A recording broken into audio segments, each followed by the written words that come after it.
농민이 90%였어요. 그랬던 나라가 지금 세계에서 가장 선진국 대열에 서 있을 수 있었던 건 이런 이승만, 박정희 같은 걸출한 대통령이 대한민국을 제대로 된 방향으로 끌고 왔기 때문이다. 80년 동안 정말 온 국민과 대한민국의 그 위대했던 지도자들이, 정기의 재계의 위대했던 지도자들이 여기까지 만들어 온 이 대한민국을 정말 한순간에 무너뜨리는 건 일도 아니다. 뭐 국채 100조 찍어내겠다. 무슨 뭐 펀드 한다고 150조 하겠다. 상당히 심각합니다. 지금 오늘부터 한국은 25%, 일본은 15%의 관세를 자동차 부품과 자동차가 물게 됐습니다. 그래서 이 자동차 관세가 언제 내려갈 것인지, 지금 뭐 예측 나오기로는 올해 안에는 25%가 계속 유지될 것 같다라는 얘기가 나오고 있는데, 지금 상반기에 법인세를 가장 많이 낸 곳이 SK 하이닉스로 밝혀지고 있습니다. 그 다음에 뭐 삼성전자, 그리고 현대차, 기아, 이렇게 현대차와 기아가 각 1조 정도씩 법인세를 부담을 하고 있는데, SK 하이닉스가 거의 2조 7천억 원. 2위가 기아네요. 2위가 기아고 3위가 현대차, 4위가 SK, 5위가 한전. 그리고 삼성전자가 5위 안에 못 들었네요. 그럴 정도로 지금 이 HBM, AI 붐이 일어난 촉발한 HBM의 효과가 큰데, 지금 문제는 이렇게 현대차와 기아차가 미국에서 과연 25% 관세를 부과받았을 때 지금 같은 판매량을 기록할 수 있을 것인지, 모처럼 미국 시장에서 자리를 잡으려고 하는 시점에 관세를 두드려 맞음으로써 일본차한테 다시 일본차의 격차가 다시 벌어지는 그런 상황이 되는 것이 아닌지, 왜 이런 결과가 초래됐는지, 나무 하나님 감사합니다. 지금 걱정입니다. 이거 다 모든 것이 이재명의 무능한 협상 때문이었다는 것이 밝혀지고 있습니다.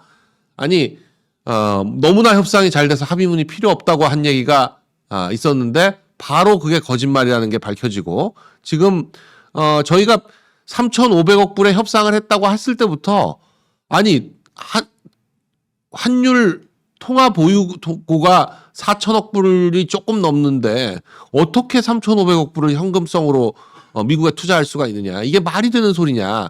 그 아니나 다를까 그 얘기를 지금 하고 있습니다. 김용범 정책실장이 아니 1년에 그 조달할 수 있는 현금성 외화가 200억 불에서 300억 불밖에 안 된다. 3,500억 불을 할 수가 없다. 이 얘기를 하고 있어요. 아니 그거 몰랐습니까? 아니 달러 보유고가 4천억 불이라는 사실만 알아도 3,500억 불을 현금성으로 투자할 수 없다는 건 상식적으로 당연한 얘기 아니에요? 아니 집에 갖고 있는 자산이 100억인데 90억을 투자하라 그러면, 90억을 현금으로 투자하라 그러면 그럼 뭐가 남아요? 그냥 바로 IMF 되는 겁니다. IMF 상황이 왜 왔냐면, 우리나라의 외환 보유고가 그 당시 300억 불에서 500억 불 사이로 왔다 갔다 했었는데, 갑자기 미국 외국계 자금들이 달러를 도로 찾아서 나가는 바람에 그 마지막 순간에는 거의 30억 불, 10몇억 불까지 마이너스로 떨어졌다는 거죠. 우리가 겉으로는 대외적으로는 아직도 150억 불 정도 가지고 있다라고 공표를 했지만, 실제로는 외환 보유고가 마이너스 30억 불, 아니 30억 불인가 15억 불까지 떨어져서 그야말로 국가 부도 직전까지 갔다는 거죠. 달러가 전혀 없어서 달러를 달라고 하는데 달러를 줄 수가 없는 상황이 되면 바로 부도가 되는 거죠. 그런 국가 부도 위기에 처해 있었는데 IMF에서 500억, 550억 불인가를 긴급 수여를 해주는 바람에 부도 위기를 간신히 면하고, 그 550억 불을 갚기 위해서 온 국민들이 금을 팔고 뭐 별짓을 다 했죠. 그래가지고 겨우 몇 년 만에 이제 갚아가지고 IMF 위기에서 나오긴 했었는데, 지금 우리가 바로 지금 그런 상황입니다. 4천억, 그 이후로는 우리가 그 외환 보유고가 너무나 중요하다. 언제 외환 위기가 닥칠지 모른다. 이런 우려 때문에 외환 보유고를 쌓는 것을 최우선 정책으로 하다시피 해가지고 지금 4천억 불까지 4,100억 불 정도 될 겁니다. 8월 말 정도에 4,100억 불 정도 될 텐데 근데 이제 중국이나 일본이나 이렇게 많이 쌓은 나라들이 있어서 이 외환 보유고 4,100억 불이 그렇게 많은 건 아니에요. 세계 10위권 정도 됩니다. 그러나 그 21세기 들어서 미국이 굉장히 국채를 많이 발행하고 달러를 많이 찍어냄으로써 전 세계 국가에 달러가 쌓인 거죠. 그래서 이제 달러가 많긴 하지만 그 90년대 말과는 또 좀 상황이 다릅니다. 그러나 하여간 지금 4,100억 불의 달러를 쌓을 수 있었던 거는 그동안 계속 이제 수출에서 흑자를 보고 무역에서 흑자를 보고 뭐 이랬기 때문에 4,100억 불을 쌓아왔던 건데 그 4,100억 불 중에 90% 가까이 되는 3,500억 불을 미국의 현금성 투자를 해야 된다. 그것도 트럼프 임기 내에 그리고 그 3,500억 불 중에 90%에 해당하는 수익을 미국이 가져간다. 이런 내용으로 미국은 발표하고 있는데 우리는 아니다. 3,500억 불인지 아닌지도 확인도 안 하고 그냥 뭐 대출이나 보증에 해당하는 금액을 다 포함한 거다. 이런 식으로 뻥을 쳤잖아요. 아니 왜 뻥을 칩니까? 에? 이렇게 다 밝혀질 걸. 아니 한 달 만에 다 밝혀져 가지고 지금 개털되고 그러니까 그야말로 한 달간 이재명이 미국 가서 사진 한 장 찍고 오기 위해서 거짓말을 잔뜩 쏟아냈는데 지금 그 거짓말의 대가를 치르고 있는 거죠. 그 대가를 근데 왜 현대차, 기아차가 치러야 되냐 이거죠. 왜 대한민국 국민들이 이재명의 거짓말에 놀아나야 되느냐.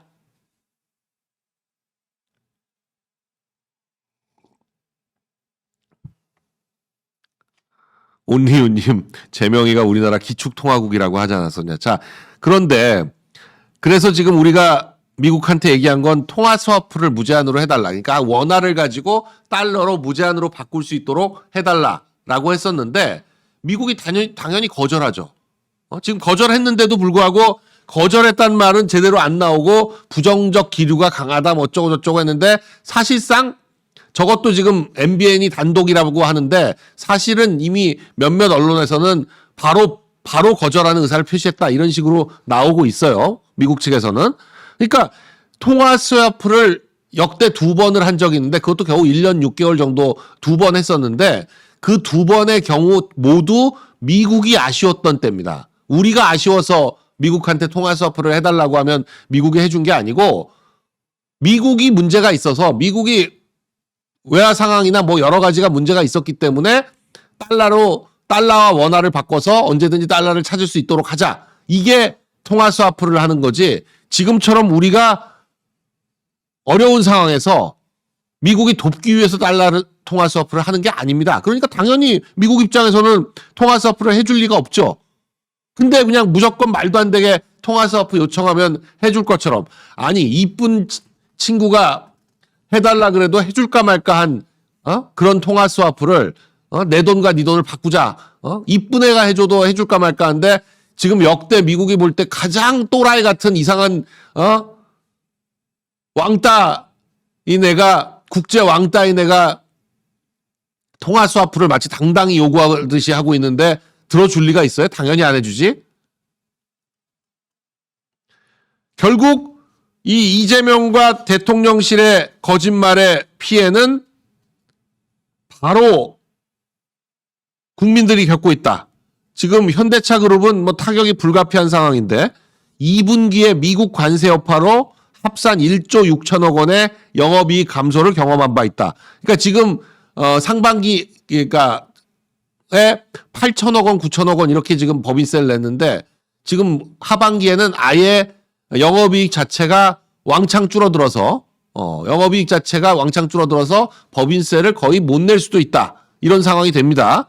그런데 연 3명 사망 사고가 나면 영업이익의 5%를 과징금으로 물리겠다? 이런 또 말도 안 되는 소리를 해서 아니 작년 11월에 현대차 울산 공장에서 차량 테스트를 하다가 연구원 3명이 질식사하는 사태가 벌어졌는데 그러면 3명 죽었으면 영업이익의 5%를 과징금으로 내야 되면 현대차 같은 경우에는 작년에 3,300억 원을 과징금으로 내란 소리인데 아니 법인세만 해도 그렇게 많이 내는 회사한테 과징금까지 물려가지고 돈을 뜯어내면 현대차 입장에서는 한국에 있어야 될 이유가 있나요?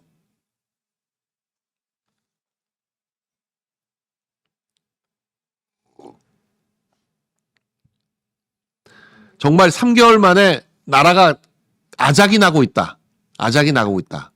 네. 심지어는 이런 말도 안 되는 시나리오라고 하지만 정말 이게 현실화돼 가고 있으니까 아니라고도 말도 못 하겠어요.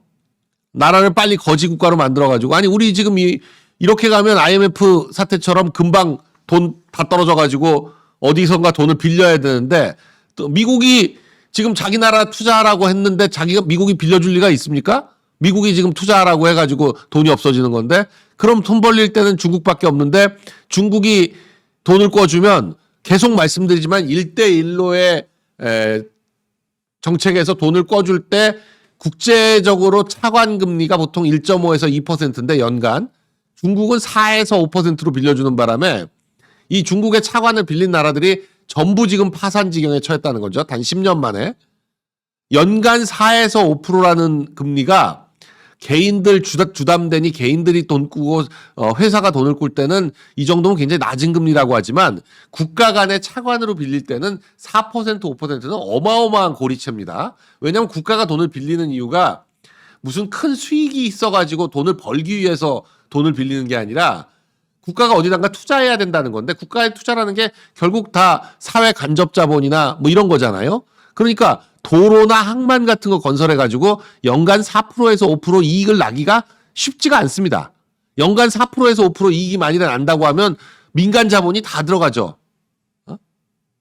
이게 그만큼 수익을 낼 수 없기 때문에 이걸 국가에서 해야 되는 건데 국가가 그거를 돈을 빌려가지고 하면서 4% 5%의 돈을 빌려오면 파산할 수밖에 없어요. 더군다나 이 1대1로 국가들이란 나라가 다 저개발 국가들인데 저개발 국가가 제대로 해외에서 들어온 차관을 투자만 하더라도 괜찮죠. 근데 아프리카나 중남미 국가들에 대해서 역대 연구를 보면 서방에서 차관이라든지 뭐 원조라든지 이런 돈을 해보면 실제로 투자된 돈의 5% 정도만 현실화되고 현실 투자에 사용하고 나머지를 중간에서 누군가 다 빼먹는다. 뭐 그런 얘기들 있죠. 10억 불 원조하면 그 다음날 바로 5억 불이 스위스은행 계좌에 가서 꽂힌다. 그 독재자 명의로. 뭐 이런 얘기들이 빈번히 있었던 거 아니에요? 70년대 80년대 아프리카에서. 그래서 직접 빌려주는 건 웬만하면 하지 마라. 그거는 결국 그 나라 독재자들의 호주머니만 채워주는 결과가 되니까 그렇게 돈으로 주는 거 하지 말고 차라리 현물을 직접 민간 단체가 들고 가서 현물을 직접 필요한 사람들에게 나눠줘라. 모기장 하나라도 여기서 마련을 해가지고 갖고 가가지고 직접 모기장을 필요로 하는 사람들한테 가서 나눠줘라. 뭐 이런 얘기가 있을 정도로 이 아프리카나 저개발 국가들의 지배 체제를 못 믿는 거죠. 가버넌스를 못 믿는 겁니다. 우리나라도 50년대, 60년대 이 미국이 유럽에 했던 마샬 플랜이 17개 국가한테 했던 지원인데 마샬 플랜이라는 엄청난 지원을 함으로써 서유럽 국가들이 이 냉전 시대에 경제 부흥을 해서 일어섰죠. 그 마샬 플랜의 대표적인 수혜 국가가 독일인데 독일 외에도 프랑스라든지 뭐 이탈리아, 네덜란드, 뭐 벨기에 이런 서유럽 국가들한테 17개 국가들한테 어마어마한 금액의 원조를 그 트루만 대통령 때 국무장관이었던 마샬이 계획해서 원조를 했기 때문에 이게 마샬 플랜이라고 하는데 이 마샬 플랜으로 엄청난 돈을 해줬죠. 근데 한국은 50년대와 60년대 중반까지 한국 단 한 나라에 미국이 마샬 플랜 17개 국가한테 원조했던 금액보다 더 많은 금액을 원조했습니다. 그런데 한국이 그 원조 금액을 무슨 그 아프리카나 중남미의 국가들처럼 돈 받으면 그 돈을 스위스 은행으로 반쯤 갖다 꽂고 서로 중간에서 빼먹고 이런 짓을 안 하고 이승만 대통령부터 박정희 대통령 때까지 원조 받은 예산을 착실하게 국가 발전에 썼기 때문에 대한민국이 60년대부터 수출 지향적 국가로 변모할 수 있었고, 이 일본에서 한일 이제 60년대 중반까지 미국의 원조를 충분히 받다가 이제 다 끊어지고 나서 그 다음에 이제 포스코와 경부고속도로를 건설하려고 하는데 돈이 없으니까 일본과의 국교 정상화를 통해서 받은 12억 불, 6억 불과 6억 불, 그러니까 무상 6억 불, 유상 6억 불 해가지고 12억 불을 그걸 포스코 건설과 포항제철 건설과 경부고속도로 건설에 써가지고 대한민국의 기틀을 이룬 거 아니겠습니까? 그러니까 저개발 국가들한테 서구나 미국이 지원을 안 한 게 아니고 대한민국이나 그런 아프리카에 있는 저개발 국가들 뭐 그 동남아나 그 중남미에 있는 저개발 국가들한테 지원을 다 똑같이 했습니다. 물론 한국에 좀 많이 했죠. 한국이 이제 반공 국가로 일어서게 하기 위해서 좀 많이 하긴 했지만 다 똑같이 지원을 해보면 한국은 그 지원된 금액이 어찌됐거나 간에 우리는 뭐 부패니 어쩌니 저쩌니 하지만 한국은 그 지원된 한국 내에서 어떤 식으로든지 경제 발전을 위해서 사용을 했는데 이 저개발 국가들은 돈을 받으면 그 돈을 스위스 은행 아니면 뭐 미국 해외에 빼돌리기 바빠요. 그러다 보니까 그 나라 안에서 돈이 안 쓰여지는 거예요. 그러니까 원조를 해봐야 소용이 없다. 아니 밑 빠진 독에 물 붓기지 해봐서 효과가 있어야 원조를 하지. 원조라는 것도 해서 아무 효과 없이 그 나라에 있는 독재자들 배만 불린다. 이러면 누가 원조를 하겠습니까? 그런데 중국은 문제는 이제 미국이나 서구는 그렇게 원조하고 돈을 못 받으면 그냥 더 이상 안 꿔주는 걸로 하고 끝내버리고 이렇게 말았지만 중국은 돈을 꿔주고 나서 1대1로라는 미명 아래 돈을 꿔주고 나서 돈을 못 받으면 그걸 어떤 식으로든지 받아낸다는 거죠. 스리랑카 같은 경우에는 항구 3개를 중국이 뺏어버렸죠. 부소토라는 나라도 그 소말리아 바로 옆에 있는데 중국이 세계 최초로, 그러니까 중국이 최초로 해외에 군사 기지를 건설한 곳이 부소토입니다. 부소토죠, 이름이. 부소토인데, 부소토 한번 찾아봐요. 그 소말리아 옆에 있는 나라 이름이. 부소토가 아닌가 보다.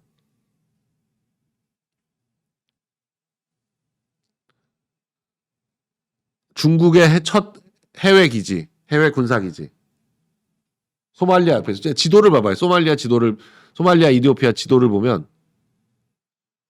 지부티. 죄송합니다. 그 나라의 이름들이 다 그게 그거 같아가지고. 네, 지부티가 리소토가 아니고 지부티입니다. 지부티. 네, 죄송합니다. 네, 지부티입니다. 온리온님 감사합니다.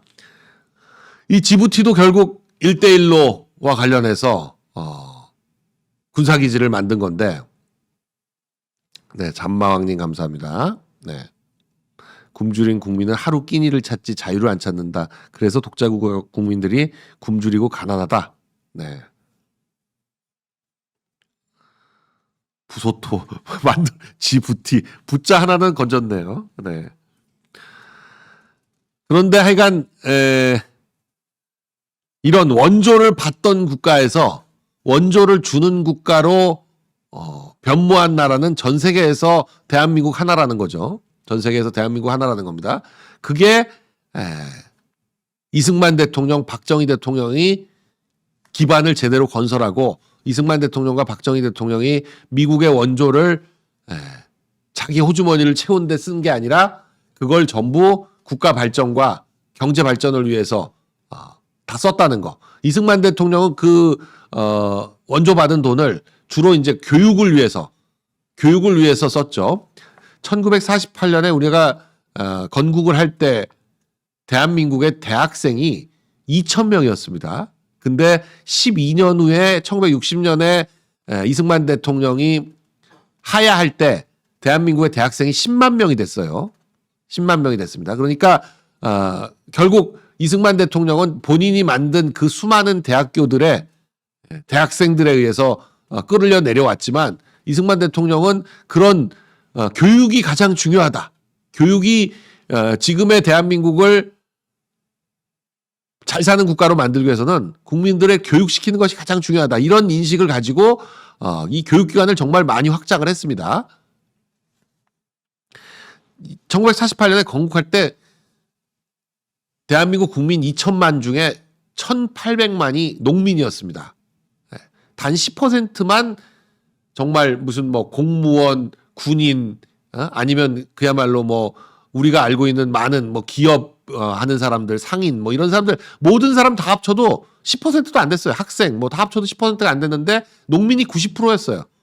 그랬던 나라가 지금 세계에서 가장 선진국 대열에 서 있을 수 있었던 건 이런 이승만, 박정희 같은 걸출한 대통령이 대한민국을 제대로 된 방향으로 끌고 왔기 때문이다. 라는 생각을 또 다시 안 할 수가 없습니다. 안 할 수가 없어요. 그런데 그렇게 위대한 지도자들이 만든 나라에서 어떻게 우리 국민들이 이재명 같은 대통령을 뽑을 수 있었는지 믿어지지가 않아요. 그런데 이게 쌓기는 정말 너무너무 힘들지만 무너뜨리는 건 한순간입니다. 80년 동안 정말 온 국민과 대한민국의 그 위대했던 지도자들이 정기의 재계의 위대했던 지도자들이 여기까지 만들어 온 이 대한민국을 정말 한순간에 무너뜨리는 건 일도 아니다. 뭐 국채 100조 찍어내겠다. 무슨 뭐 펀드 한다고 150조 하겠다. 그러니까 우리는 믿기지 않아서 정말 뽑은 거 맞냐? 계속 얘기하고 있지만 좋아요 많이 눌러주세요. 좋아요. 믿기지가 않는 그런 상황이지만 어찌됐거나 이재명이 지금 대통령이 됐는데 이 이재명이 하고 있는 걸 보면 지금 3개월 열흘 됐는데 100일 조금 지났지만 대한민국이 도대체 어디로 가고 있는 건지 저는 저것도 철저히 밝혀내야 된다고 하는데 분명히 중국 사람 70대를 구조했다 하다가 실종됐다 이런 기사가 뜨고 있는데도 인천 앞바다 갯벌에서 국민을 구조하던 경찰관이 실종됐다. 마치 국민을 구조하기 위해서 경찰관은 목숨 바쳐도 된다는 식으로 지금 하고 있는데 국민도 아니잖아요? 중국인이잖아요? 중국인도 국민입니까? 그리고 그 중국인 70대는 왜 그 시간에 새벽 2시 반 3시에 왜 인천 강화도인가요? 여기가 어디예요? 옹진면인가? 옹진군인가요? 왜 여기서 새벽에 그 갯벌에 있었는지 그런 건 전혀 얘기를 안 하고 9시 18분이면 이미 모든 걸 다 알 수 있었을 텐데 저런 식으로 말도 안 되게 보고를 받고 지금 보세요. 제가 볼 때는 이제 그 사람 근처에 가서 무전을 쳐가지고 지금 자기가 혼자서 할 수 있는 상황이 아닌 것 같다라고 얘기하고 있는데 막 쫓아와서 조끼를 벗기려고 하는 것 같은 그러니까 벗기려고 하니까 벗어준 것 같은 그런 느낌이에요. 벗어주는 거면 벗어서 들고 가서 줘야죠. 근데 입고 있다가 잡아당기니까 조끼를 거의 잡아당기니까 저 중국 사람은 지금 보니까 이 해경이 관심 있는 게 아니라 조끼만 관심 있는 거야 오로지.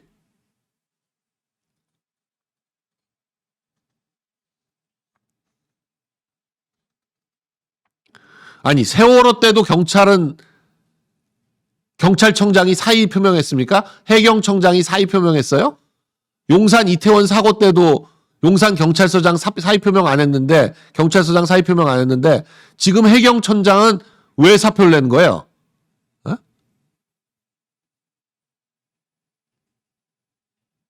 엄정 조사하라고 하자마자 사표를 낸 거 보면 해경청장이 뭔가 이 파출소장 그 라인까지 뭔가 지시가 된 게 아닌가. 지금 이미 해경 동료들은 영웅 만든다면서 함구하라고 했다라는 폭로를 하고 있습니다. 이 파출소장하고 서장이. 근데 서장과 파출소장이 은폐 시도한 걸 폭로했는데 해경에서는 사실 무근이다. 근데 지금 보면 그 기사가 막 나오다가 없어졌는데 중국에서 추모에 물결이 일고 있다. 뭐 이런 식으로 연합뉴스 같은 데서 중국 아니 웨이보를 늘 보고 있나 보죠? 웨이보에 무슨 뭐 누가 올렸네 어쩌네 하면서 저 중국 추모 물결 안에 내용 보면 말도 안 되는 내용이 막 나와요. 인플루언서들이 추모했다. 관영 언론에 기사가 나왔다. 기사는 얘기도 안 나와. 한구15에 누구 뭐라는 기자가 하나 자기 웨이보에 올렸다고 하면서 하는데 그거하고 한구15에 기사가 난 거하고는 전혀 다른 얘기죠. 아니 그 중국 기사가 진짜 낫냐고. 무슨 추모의 물결이야. 중국 사람들 알지도 못할 텐데. 지금 뉴시스하고 연합뉴스는 아주 그냥 이 좌파 기자들이 총동원 됐습니다. 중국 시위는 없애고 나서 친팔레스타인 시위를 하고 있는데 친팔레스타인 시위는 괜찮고 중국 시위는 하면 안 돼? 아니 어떤 시위는 해도 되고 어떤 시위는 하면 안 돼요? 지금 김정은은 이제 중국을 만나가지고 평화통일 정책을 포기하겠다. 평화통일을 포기하겠다. 남과 북은 동족이 아닌 적대적인 두 국가다. 그걸 시진핑한테 설명했고 푸틴은 아예 여기에 지지를 표명했다는 거예요. 이래서 지금 북한에서는 지도를 싹 바꿨다는 겁니다. 지도를 전부 바꿔가지고 아예 북한 지역만 제대로 지도로 표시하고 남측에는 회색으로 그냥 그리고 한국 이렇게만 써가지고 남조선도 아니고 한국 이렇게 써가지고 두 나라가 마치 다른 나라인 것처럼 우리가 한국 지도 그릴 때 중국 쪽에는 거기 제대로 표시 안 하잖아요. 그런 것처럼 북한은 이제 북한 쪽만 제대로 그려놓고 거기 이제 도별로 나눠서 이렇게 표시하고 남쪽에는 그냥 회색으로만 칠하고 한국 이렇게 표시한다는 거예요. 적대적 두 국가론 이걸 이제 모든 지도를 이렇게 바꿨다는 겁니다.